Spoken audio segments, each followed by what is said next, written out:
Everything Old is New Again, America's entertainment pop culture talk show. It may well possess a rudimentary intelligence. I'm trying to think, but nothing happens. Felt a great disturbance in the force. Hello, I'm Mr. Red. Come on, Mark, like a dog for me. Where's the goodies? Leave the gun. Take the cannoli. I bet you wouldn't have done anything like this if Mom and Dad were here. You filthy criminal. Excuse me while I whip this out. Go ahead. Make my day. Here are your hosts, Douglas Viviani and David Cohen. The Pearl is the tallest, most advanced building in the world. You've built a vertical city, but you've brought with it every single safety and security challenge that I could think of. Not only have you brought them all indoors, but you've trapped them 240 floors in the air. No one really knows what would happen if things go wrong. We do on Everything Old is New Again. This is Douglas Viviani with the survivor himself, David Cohen. Yes. That was The Rock. It. That was The Rock. Yes, The Rock himself is involved with yet another disaster movie, this time Skyscraper, which, I don't know, is he making the disaster movie, or not just him, but is the disaster movie in general in vogue again? I think after this one, it will not be. Well, this movie's like a mix of like The Towering Inferno, right? Remember that one? You don't. In theory. And Die Hard. No, I remember. But okay. You're making Kind of. allusions to what it's trying to be. Right, of course. But it's a mix between that and Die Hard. That's at least what they're thinking, trying to do. And it's caught some imagination of some of those who love to take a ride at the movies, like a sort of a roller coaster ride with a comic book type of character, comic book hero. That's kind of what it is. It's not supposed to be realistic, is it? No, I don't think so. So this week, Everything Old is New, and we cannot ignore the siren, the red alert klaxon, which has been sounding this week. It's Disaster Week on Everything Old is New Again, and we don't mean this radio show is a disaster.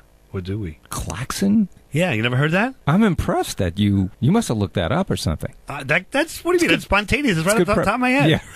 Sure. No, you wrote it. I see it in the script. Did I spell it right at least? I have no idea. Probably not. Well, first of all, let's define, for the purposes of this show, the disaster movie in general. To me, it's something goes wrong in a typical day or activity of a group of people that are tasked to survive a challenge of the day against overwhelming odds. Who will survive and who will not? And it has to have quite a number of stars, and Skyscraper doesn't, and that's why I think it fails, but that's a different story. It's made a lot of money, but I think it's a failure. Yes. Can I go right ahead? Okay. No, I think you described it very, very adequately. You thought this one out, so kudos to you.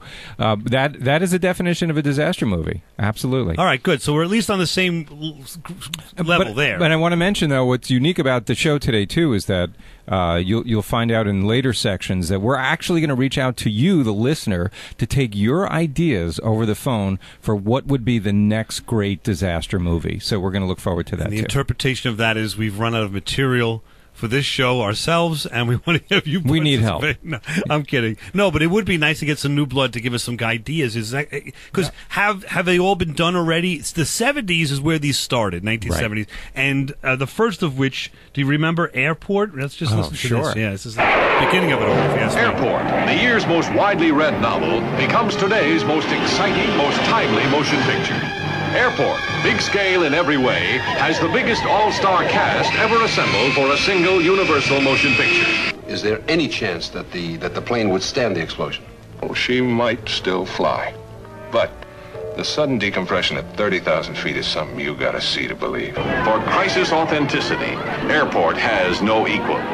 For mounting tension, Airport has no equal. For sheer fingernail-biting suspense, Airport has no equal. Fingernail-biting suspense, crisis authenticity. Talk about new words that we haven't heard before. But the thing is, your point earlier was when you look at the people who were in these movies, so it was Airport, and we're going to get to a few others as well, but the biggest feature, the biggest draw to this movie wasn't just the disaster that was happening, but it was the cavalcade of stars. Which is? That started. I mean, you had, not necessarily, they weren't all like A-list celebrities, but you knew almost everyone in the movie, which is rare these days. Burt Lancaster, Dean Martin, George Kennedy, Helen Hayes, the First Lady of the Stage. Of the stage. The theater. Maureen Stapleton. And, like I said, a bunch of others that you do know and or recognize. And so that's part of it, is who of your stars, or at least recognizable figures in the movie, is going to survive, who are not. Right. What's their role. Right. Let's take a look at another one. My favorite, I remember watching this as a kid. Let me see, I was 11 years old. I could not sleep the night after watching The Poseidon In Adventure. the early morning hours of New Year's Eve, Gene Hackman, Ernest Borgnine, Red Buttons, Carol Lindley, Roddy McDowell, Stella Stevens, Shelley Winters, Jack Albertson, Pamela Sue Martin, Arthur O'Connell, Eric Shea, and Leslie Nielsen were aboard the SS Poseidon when it was hit by a 90-foot tidal wave. Oh, my God. And capsized. I mean, that, and by the way, Leslie Nielsen, everyone kind of Remember now him? knows him from all the silly movies and all. He was the captain. So this was well before the whole Titanic thing, right? Yes. But this was scarier because in the preview, if you remember, and this was when technology wasn't that far advanced, nowhere near what it is today, but somehow they pulled off this image of this giant cruise ship, and you see it from above, and you see this incredible tidal wave heading for it. The wave is breaking, and it's about to break over the cruise ship, and that alone was an image that just gave me nightmares. And you liked Leslie Nielsen. You knew him not from the comedies, but you knew him from Columbo, or you knew him from Forbidden Planet. You knew him from television all over. And, you didn't know that he was a goner 10 minutes into the movie. So Right. there's your first death, if you will, as this ship is overturning, and you're again, you got to think about this. These movies didn't exist. Right. This That's was the right. first time where they killed off stars or actors that you knew in movies en masse, one at a time as the movie is going along. So it was great, but as a kid, it was also disheartening to Right. see your buddy Roddy McDowell, go down the tubes. If you will. Because it's when stars were killed in movies before that, they were usually like bad guys, or Right. just, and you didn't mind. You knew, Jimmy Cagney is a gangster, he's going to get killed. You just knew that was part of the role, right? But here you have beloved stars that you're seeing, meet tragic consequences. Yeah, and I don't know if it would do it to kids now, but it really affected Oh, me then. it's hard. And It was terrible. And you went through it, and because they built the characters up, and you go through this heroic adventure with them, and you're losing people. That Shelley Winters, helps to save the day. Remember how she passed away? there was a scene where it was like all your worst nightmares, right? So they had to swim underwater, right, to live, level, yeah. to get to the next level, and one of them couldn't swim, and some other lady helped him, and it was your nails were like gripped into the sides of your chair. And this lady who you come to really like for the first 45 minutes of the movie then dies, saving the day in the middle of the movie. It was just unbelievable, great acting. I don't know, I can't talk. We could do a whole show on the Poseidon Adventure, quite frankly. But let's take a look at Towering Inferno. Steve McQueen and Paul Newman race against time as one tiny spark becomes a night of blazing suspense. The Towering Inferno. Now, the producer of the Poseidon Adventure brings you more spectacle, more stars, more suspense than you've ever seen in one motion picture. That's Paul Newman, Steve McQueen, William Holden, Faye Dunaway, Fred Astaire, Robert Vaughn. I mean, it just goes on and on. That was 74, 2 years after the Poseidon Adventure, which was 2 years after the airport. The airport movies were a franchise. They were going strong. The 70s was the time for disaster movies, and they worked. I'm running out of time. That's why I'm talking a little fast. The characters were the important thing. Yes. These characters, these people, you got to know their backstory the first half hour, maybe even 45 minutes into the show. Lots of these people, so that's why you cared about them. So when they went, boy, it really affected you. It did. As opposed to The Rock now, I'm sorry, it is one character you know in that movie. That's it. You don't know anyone else and don't care, and there's only one backstory, and it's just not enough. Anyway, we'll be back right after this on Everything Old is New Again to talk all things disaster. There's got to be a morning after. You're listening to Everything Old is New Again, America's entertainment pop culture talk show with Douglas Viviani and David Cohen. There's no reason to be afraid. Birds are not aggressive creatures, miss. They bring beauty into the world. That might be true for one bird, but thousands of birds? That's a different story. One of the most terrifying films of all time. The It's not nice to fool Mother Nature. We're back on Everything Old is New again, talking disaster and disaster movies. Now, my supposition was that the Airport movie in 1970 was the first disaster movie. In some ways, The Birds, I'm starting there with a disaster of natural proportions. It's a little different, and it doesn't really. This doesn't really fit our definition. There's not a lot of stars. There's only 2 stars in it. That you recognize and know, but I just thought that it was something of a landmark in that we have had these natural disasters, if you will, of these larger-than-life Godzilla and those kind of things, big monster movies. But Alfred Hitchcock did something different. He took something that's so benign and so innocent in our world. It didn't change a thing. It didn't make the birds huge. They're just birds. But are they, quote, just birds? Yeah, and no, I think that's a good point that you bring up, because it's not a quote-unquote disaster movie, but it was Alfred Hitchcock, and it was done very well, and it was weird. It was different, and probably, I would imagine, was the seed of ideas for the actual disaster movies. I also, if we have a minute, I want to mention another natural disaster movie that came out around that same time that maybe you and I neglected to mention. Remember Earthquake? Yes. And that was a natural disaster movie following in the footsteps of Poseidon Adventure, Towering Inferno. But Earthquake, I don't know. It didn't work. Saw it. It just didn't stir up the fear. Well, it's almost like Jaws, or some of these movies where there's the great first movie, and then it just progressively got worse and worse. I think that's probably it, yeah. And did Irwin Allen have anything to do with this, in that he was the force behind the Poseidon Adventure and, I believe, Towering Inferno? And so the question is, did he do something that others didn't? Again, I think it's the backstory. I think you got to know a number of characters and care. And I don't think at Earthquake they did that. No, I think Earthquake, it became more about the event than about the let's get characters. right. Let's stop the character. Let's get right to the disaster and see how they survive. Well, you don't care if they survive if you don't know the character, and therefore you don't care about the movie. Right. That makes sense. That's true. So there's another one in 1983, again, on the Mother Nature side of things. It's not really Mother Nature, but in a way. This is a serious movie. Remember the TV movie The Day After? Listen to this. Hello, I'm John Cullum. In this evening's ABC theater presentation of The Day After, I play a father in a typical American family who experienced the catastrophic events of a full-scale nuclear war. Before the movie begins, we would like to caution parents about the graphic depiction of nuclear explosions and their devastating effects.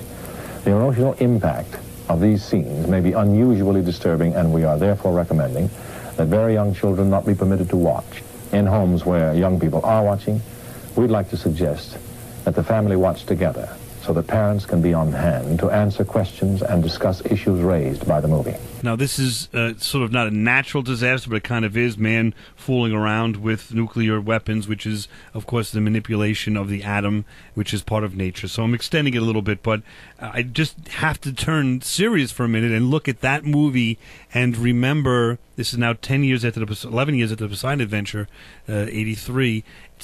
It wasn't made for fun. It wasn't a roller coaster. It wasn't that kind of a movie or that kind of a presentation. It was a very serious presentation that I remember in the day. It's the only other movie that I could not sleep the night after seeing it. If that makes sense. You couldn't sleep the night after the day after.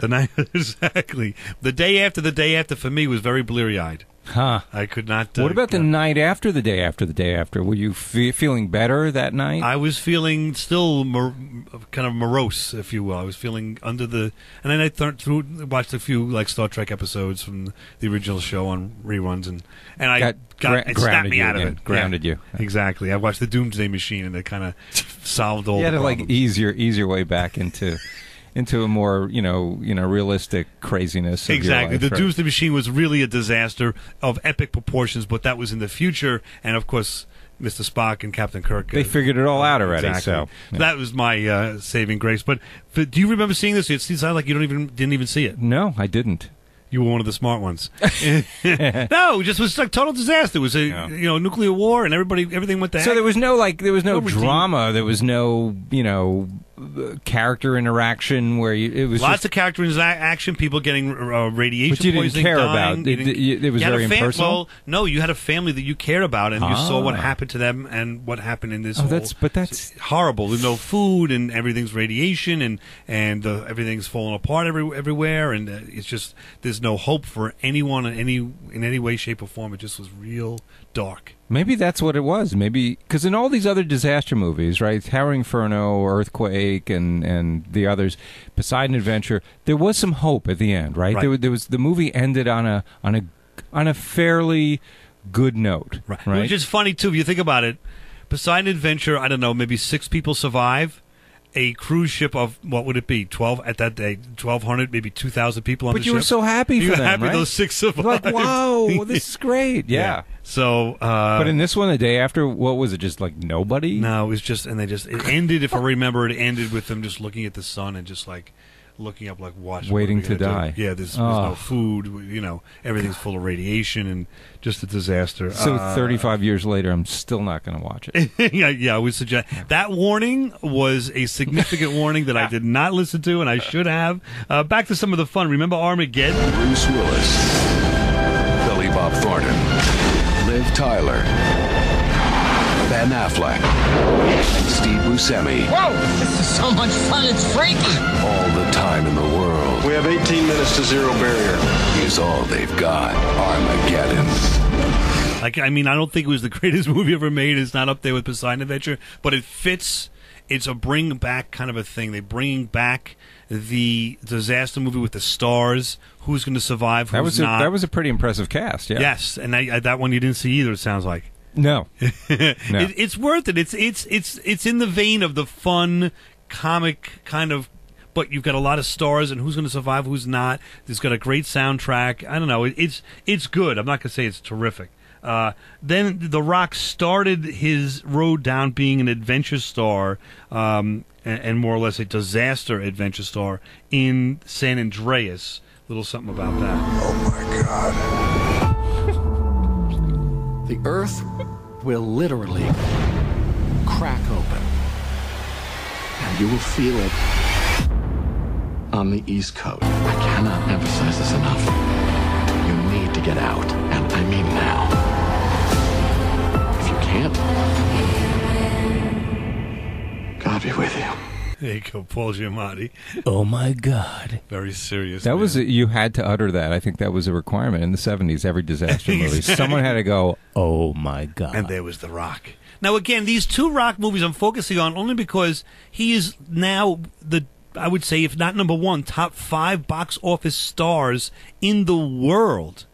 And they're making a critical mistake saying he can carry the movie. I'm not putting him down. Can't carry any movie. But even if he could, I agree. But even if he could, it's inappropriate to not surround him by other, at least likable characters that pass away along the road, and which ones survive and all that. Exactly. It's not a disaster movie if you're only really caring about. If there's only one star that you recognize, that you care about, it just doesn't work. It's been proven, right? The formula works. Why not stick to the formula? I think is what you're saying. I agree.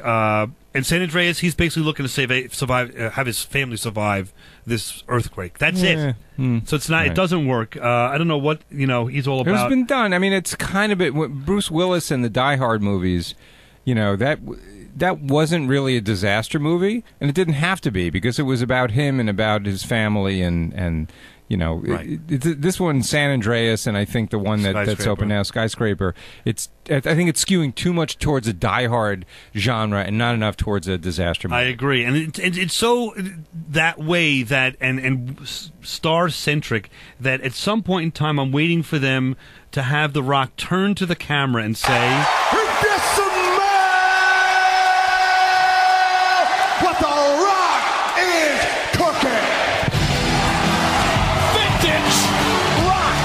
We'll be back right after this on Everything Old is New Again. You smell what The Rock is cooking. Now, back to America's entertainment pop culture talk show. Everything Old is New Again with Douglas Viviani and David Cohen. People break down into 2 groups. When they experience something lucky, group number 1 sees it as more than luck, more than coincidence. They see it as a sign. that there is someone up there watching out for them. Group number 2 sees it as just pure luck. They feel that whatever happens, they're on their own. And that fills them with fear. See, what you have to ask yourself is, what kind of person are you? Are you the kind that sees signs, sees miracles? Or do you believe that people just get lucky? Or look at the question this way. Is it possible that there are no coincidences? Isn't that interesting? Do you remember seeing that movie, David Cohen? Isn't that M. Night Shyamalan? That's him. Shyamalan? Yep, Mel Gibson in Signs. Signs. I did see that movie. I thought it was underrated. Good for you. I was going to say the same exact thing. The theme of it is very cool, and it's presented right there in that soliloquy, and I think it's really the basis of a great kind of, if you want to call it, disaster movie from the unknown, if you will, from a UFO or from an alien presence on the Earth. But they did it in such a way that it was believable. Yeah, you started questioning things like what Mel Gibson was bringing up. You know, you really thought about it. I kept thinking about it after the movie was over. Yeah, it wasn't just like one of these disaster movies where they're fighting a tidal wave or whatever it is.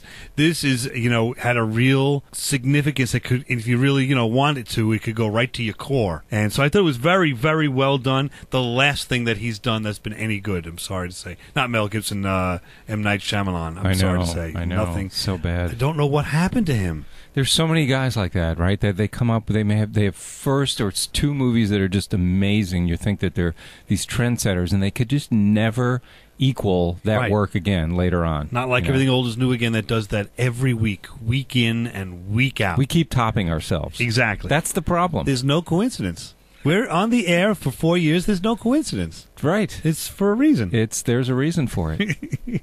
Now, the other one that I want to look at with a little bit of, again, kind of serious, is a plague that wipes out most of the population of Earth, and what's left are 2 bands of people that make their way to either to Vegas or somewhere in the Midwest, and it's good versus evil in The Stand. From Stephen King, the master of suspense, comes his all-time bestseller. Time to make your stand. The ultimate stand against the forces of evil.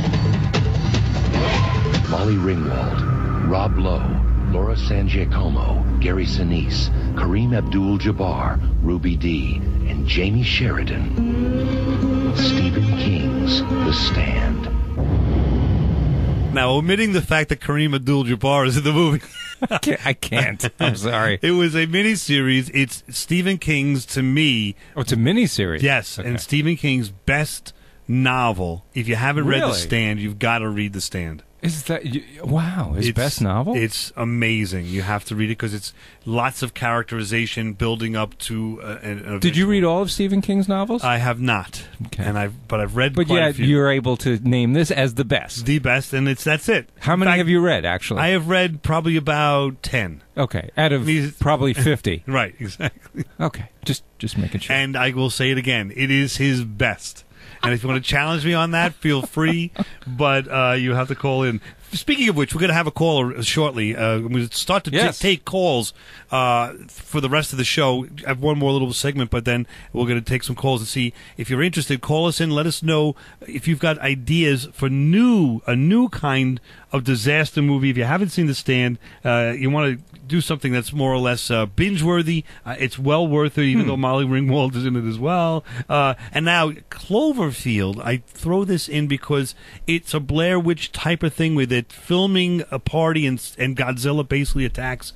It's not realistic, but it is because it was taken in a realistic vein, not like that. So let me just throw that out there and see what you think of that. Phone calls are pouring into the New York One newsroom as a thunderous, roaring sound. Can you see something on the roof? What animal sounds like that? Shaking everywhere, man. It's like tremors. Looks like you should have left town a little bit earlier.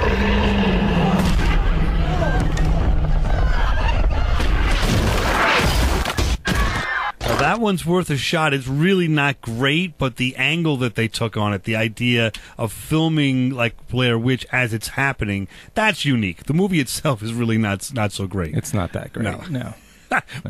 But I would look, if you had a choice, I'd see Blair Witch. If you haven't seen either one, that's true. And that's a real disaster, but not a disaster movie. Well, is it? Blair Witch? That's horror movie. It's a horror movie. It's a different genre. All right, but, so let's take a call. What do you think? You ready? Yeah, let's do it. All right, we'll be pressing this button right here. All right, we've got, looks like, what do we have here? Andy from Ventura. Andy, you on the line? Yeah, I'm here. Thanks for taking my call. All right, good to hear from you. You must be listening on, I think, KVTA 1500 AM, correct? That's right. Listen to you guys every Saturday at 5 p.m. Love the show. Good to hear it. All right, so we're glad to have you call in. It's now your chance to tell us your version of the next big disaster movie. What do you have? All right, here it is. And I've been just dropping scripts all around L.A. I live not too far from there, but I wanted to come to you guys with it as well because I think it's a great idea. So the theme of this disaster is termites. Oh, it sounds like when I bought my first home. All right, yeah, and? Yeah, so it's going to start. It's sort of like a slow burn kind of disaster movie. So it's going to start in someone's house. They're going to see some termite damage in the basement, and they're going to be like, "Oh wow, we have termites," right? And it just gets worse, right? So it's their house, and then it becomes their neighbor's house, and then the whole town, and then the whole county, and then the whole state. You see where I'm going from here? And then the whole country. You see where I'm going? How many termites do you think would there be to be eating, if you will, in a disaster movie style, which would then mean it would have to be done in a short period of time, that it's a disaster, and you can't call the local, I don't know, the termite exterminator? That's not going to work? Well, I'm thinking it's not going to work because these termites are they're special kind of termites. Yeah, okay. And I'm envisioning this. It takes a long time for termites to bring a house down, right? We all know that. Correct. So I'm thinking this is going to be like a 6-season, maybe 130 episode type of disaster. How about we do it with time-lapse photography, so you could do month by month, and little by little the house creeps away. It sounds like a horrible idea. I don't know. How about this? You realize that, people are not going to want to watch termites little by little eat a house. That's not a tidal wave. It's more of a psychological kind of. It's like what it's doing to the people and the characters and how they're relating to each other. Like, oh God, we've got termites. What are we going to do? And oh no, the exterminator can't fix it, and it's causing the tension between the family, the husband and the wife, and the. But what termite inspector? I should say, what termite company can't resolve this problem? I don't understand. Well, these are we're going to find out around episode 250. Yeah. That these are genetically manipulated termites, but you don't know that for the first 6 seasons. Listen, I'm going to tell you this. I think you're on to an idea. I think it's a horrible disaster movie, but it might be a good idea for the Ant-Man and the Wasp 3. What do you think of that? That could be the new villain for the Ant-Man and the Wasp, is this army of termites. Well, I'm getting the impression that you're not crazy about the idea. I'm not. Slow burn is a good term to use for, I think, your writing career, I would say. I think you're right. But Andy, this is David. So I have a question for you. So let's say, just for argument's sake, that someone sticks with this. What is it, 6th season or so? This drama unfolds. All right, so now all the houses are taken down, I assume, right? No one can live in. So wouldn't people start thinking, okay, let's stop building the houses with wood, let's use metal, and wouldn't that, ultimately solve the problem? Well, David, that's a good question. I hadn't really thought that through, but we can fix that in post somehow, right? We can clean that up, but I think the general idea is still a good one. But I'm getting the impression you guys don't like it. I'm wondering if we could fix this whole interview in post. I don't know. We'll try. We'll be back right at this on Everything Old is New Again. Take more calls about your thoughts on what could be the next big disaster movie. This is Everything Old is New Again, America's entertainment pop culture talk show with Douglas Viviani and David Cohen.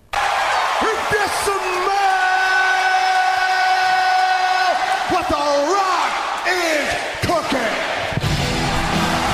Vintage Rock. Ah, yes, and this is Vintage Everything Old is New Again with Douglas Viviani and David Cohen. David, you're enjoying our discussion of The Rock and more specifically Skyscraper and more specifically disaster movies? Yes, very much so. And Doug, as we said at the top of the show, we're taking callers' ideas for the next great disaster movie. And we actually have a caller on the line, believe it or not. Absolutely. David Cohen, why don't you hit that button over there? This is great. And we have Who is it? Maria, are you there? Maria from Des Moines, are you there? Yes, hi. Hi, Maria. It's great to hear from you from the great Hi. KXEL. I love it. So you've been listening Thanks to for taking my call. our pleasure. What do you have? You have a nice idea for a disaster movie. What do you got? Yeah, I'm writing a script, so I thought maybe I would run it by you guys. You came to the right place. I don't know why you can't say that. Yeah. Okay, good. Because I know you guys might have connections. But anyway, my story is, okay, the name of the movie is Eve's Ark, okay? And it takes place in the now, or maybe in a little bit in the future. And it's a retelling of Noah's Ark. But it takes place instead of Noah, it's Adam and Eve. So the tagline for the movie is, "This time Eve doesn't eat the apple." Okay. So yeah. So Eve is. It's like it takes place now. She's an archaeologist, and she's a very famous scientist. So she has this 3D printer, and she has found the replica of Noah's Ark. I mean, no, she hasn't found the replica. She's found the actual Noah's Ark. You know how they say that people have found the Noah's Ark? Sure. So she's made all of these 3D pictures of it, right? So she's married to this guy Adam, who's like a climate change denier. He doesn't believe, that, the climate change and everything. So there's this giant flood that's being forecast, like the flood to beat all floods, the flood of the millennium, whatever. And to prepare, Eve makes a replica of Noah's Ark with her 3D printer, okay? And she doesn't tell Adam because she knows that he's going to put the kiboshes on it. So it starts raining, right? And it just doesn't stop. It's raining and raining and raining and raining, and Adam's in their apartment it'll stop. And she secretly goes and gets on the ark that she built, and she goes to the Bronx Zoo, right? Or whatever, some zoo, and Is this a comedy or a tragedy? You're laughing. I don't know. Well, I'm leading up to the big question of the movie. Okay? I see. So she goes to the zoo and she loads up her ark with all of the animals, 2 of each, whatever's at the zoo, enough to fill the ark. The big she gets in the ark and she's there. The big question of the movie is, right? Will she stop by the apartment and pick Adam up, or is she going to leave him to drown in the big flood of, the second coming, the big flood that's going to take us all down? I have an idea for a last scene for the sequel there, though, which is perfect, right? Because she's possibly taking off without him, and we see David Cohen climbing on the outside of the ark from the water, trying to get onto the ark so the species can still be perpetuated if she leaves the husband home. And if she doesn't leave the husband home, now we've got drama with 2 men and 1 woman on the ark. Yeah, Maria, how did you envision the result of that conflict? She floats by to pick him up. What happens? Well, if she floats by to pick him up, and he has to admit that she was right. If he doesn't admit, if he doesn't say, "I was wrong, you were right, I'm sorry," she doesn't take him. Wow, that's pretty harsh. Gee, if that's in my world, I think I'd probably be swimming. I'd look at that. Yeah. So he has to completely get on board with global warming and be like, "Eve, you were right, I'm wrong, I'm sorry, I'm an idiot." I think that's a line that has to be in there. I'm an idiot. And there's no give on that one. That's got to be in the script. Well, then she could say she says at the end "You're not an idiot. You just I don't know. Why don't you can we leave the ending where she pulls up, so to speak, to the apartment? That's maybe 10 feet underwater, and he's on the 11th floor, and she's asking him and so forth, and he doesn't answer the question. We just leave it there, and then we've got the question and then we see the other male or people trying to climb onto the Ark itself, and we've got a new disaster movie coming up. Could be the Poseidon Adventure 3. Oh, right. Yeah, yeah. I mean, I pictured it being like a very intimate, like, relationship movie. Right. You know, with the backdrop of the disaster of, like, the Well, where is she keeping the Ark? Oh, she has it in a hangar at the airport. Ah. And the printer's pretty big, or is it done in parts, I presume? Yeah. I mean, it's done in parts, and she assembled it, but it's pretty big. The 3D printer is in the hangar. It's her father's. He was an Air Force guy, and he has this hangar where he keeps all his old battle planes and everything. So he makes room for her. Doug, I like this one. Do you? I do like it. Yeah. I do like it. I would like to see it fleshed out a little bit more as to the actual disaster and how do we get the Rock into it. That's the only issue I have. Rock. Well, Maybe the Rock could play Adam. Yeah, he could be Adam, of course, right? If you can get in touch with the Rock, I would like to send him the script. That's no problem. But it's I could email. We could get in touch with A-Rock. PDF. Yes, we could get in touch with A-Rock. That's for sure. Whether it's A-Rod would be great too. A-Rod would be great too. He would be, but I actually mean A-Rock in the backyard. We have connections for that. Rock. Yeah, but we'll try The Rock. We'll see if we can. She's trying to be serious here, and you're like, you're playing around. Maria, that's a great idea. We like it, and look, if we decide to move forward with it, if we green light it, we will let you know. The only guy I think that actually would be good for the role, Jack Pumpkinhead. He's been looking for a role for a long time. That could be a good one. Yeah. Could be a nice little... If he has to pass that test of, like, the X Factor or whatever, like, the actor who plays Adam has to be likable. Like, the people watching the movie have to, like, really relate to him.